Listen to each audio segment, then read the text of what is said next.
Un cammino dell'anima e della spiritualità. Il Veneto è anche turismo religioso, tra pievi e basiliche, lungo sentieri suggestivi.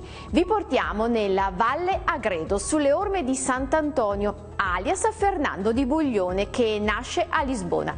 La sua predicazione si concentra proprio su mandato di Francesco d'Assisi nell'Italia settentrionale.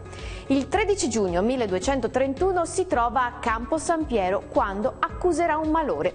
Chiederà di rientrare su Padova, dove spirerà nel convento dell'Arcella.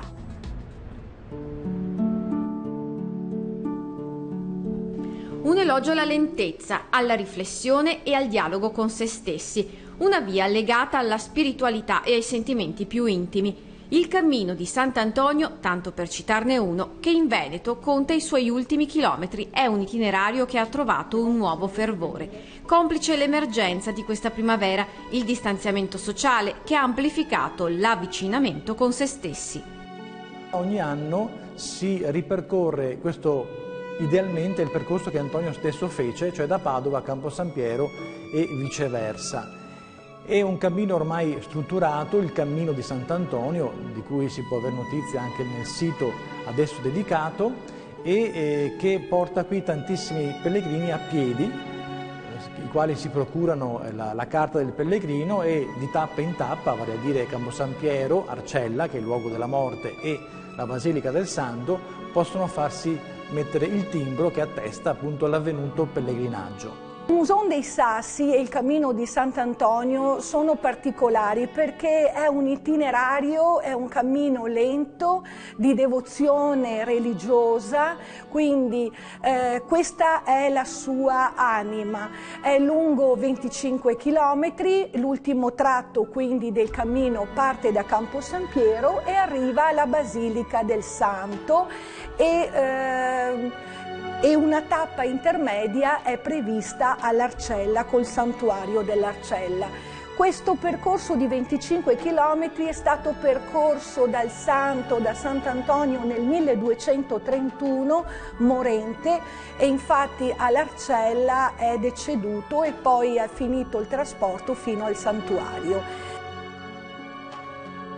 Antonio arriva a Campo San Piero per la profonda amicizia che lo lega al conte Tiso VI di Campo San Piero, la famiglia nobile che appunto governava la città, e Antonio nel 1231 aveva vissuto un'intensa quaresima predicando quotidianamente a tutta quanta la città e terminate poi le feste pasquali si sentiva particolarmente stanco e quindi ben volentieri accoglie l'offerta del conte Tiso VI che addirittura gli offre come sontuoso riposo niente meno che un albero di noce che sorgeva esattamente nel luogo in cui noi ci troviamo. Su questo albero di noce Antonio costruirà una cella e sotto la sua cella anche la cella di due compagni, Ruggero e Luca, che accompagnano Antonio qui a Campo San Piero per un periodo di riposo, di ristoro, di rigenerazione. Nei comuni del Campo San Pierese sono presenti chiese del periodo del Basso Medioevo e l'oasi di pace di Campo San Piero, con appunto il Santuario del Noce, candidato al luogo FAI 2020.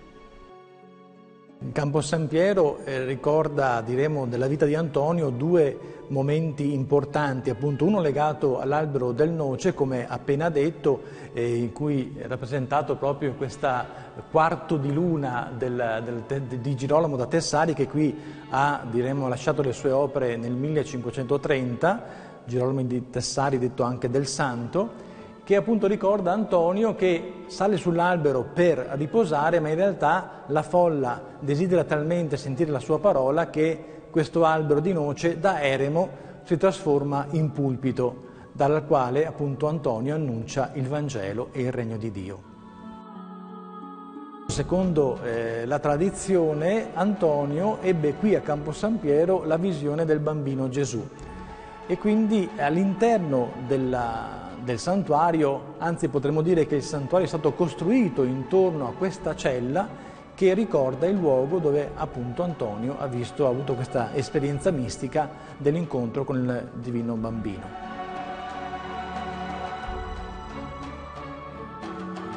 La Romea Strata incontra dunque il Cammino del Santo e lungo il percorso, che affianca fiumi come il Vandura e il Tergola, si incontra l'Oratorio di San Massimo.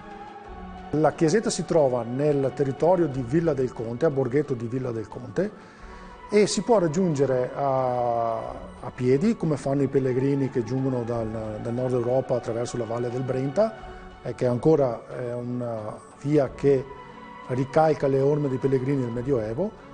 Inoltre si può raggiungere facilmente dalle due piste ciclabili che abbiamo qui vicino, quella della via del Muson attraverso l'Oreggia e a Santa Giustina in Colle o a Campo San Piero attraverso l'Ostiglia. La domanda che mi fanno più spesso quando le persone entrano è: di che anno è questa chiesa? Ma non si può rispondere un anno preciso, ma è stata costruita ed è evoluta in circa 2000 anni di storia, partendo dall'origine di un tempio romano fino ad arrivare a quello che vediamo oggi, che è il frutto della costruzione del 1700. Cammin facendo, sempre percorrendo vie di pellegrinaggio alla scoperta di luoghi dalla forte spiritualità, si arriva a Campo d'Arsego e alla chiesa del Panigale. Troviamo di fronte la chiesa di Campanigalli o del Panigale. Siamo nel comune di Campo d'Arsego, sempre all'interno della Federazione dei Comuni del Campo Sampierese. Questa chiesa è una chiesa piccola ma dall'intenso valore spirituale e si trova lungo le sponde di un fiume particolarmente importante per questo territorio, che è il Tergola. E accanto a noi abbiamo una serie di abitazioni che hanno confini aperti, naturali, e non c'è quasi, come dire, non si vede quasi confine tra un luogo e l'altro. Questa piccola chiesa è una chiesa che sorge, così come la vediamo, intorno alla fine del 1200, ma attesta le sue fondazioni già ben prima.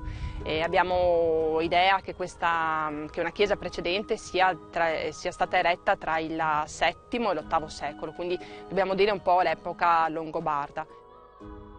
Villanova di Campo San Piero, a pochi passi da Villa Ruzzini, la pieve di San Prosdocimo. La chiesa romanica era stata costruita tra il 1000 e il 1200, proprio il periodo romanico. Prima non si sapeva cosa ci fosse. Con gli scavi che hanno fatto, quando hanno iniziato a fare il restauro di questa chiesa, c'è stata la grande sorpresa di scoprire le fondazioni di una chiesa più piccola, preromanica, che si trova nell'angolo, guardando il presbiterio, nella parte sinistra.